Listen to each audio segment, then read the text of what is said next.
Your car guy here, Jeep Liberty, and it has a problem where the struts for this rear glass are weak. It's very easy to change these out.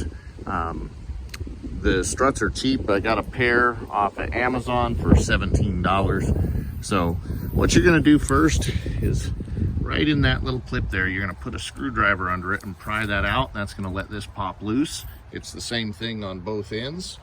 And then you can just snap in the new strut. With it out, I can show you. You just take your screwdriver underneath this and pry it up. It opens up the little jaws there that lock it into place, and it comes right out. When you're putting the new strut in, you don't have to pry that out. You'll simply put it on, slide it over, and it'll lock right into place. So even with just one done, you'll see we're holding up.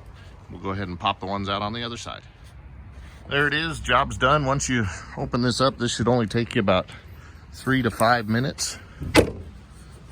And you're done. This is your car guy. Please subscribe to the channel and like and share the videos.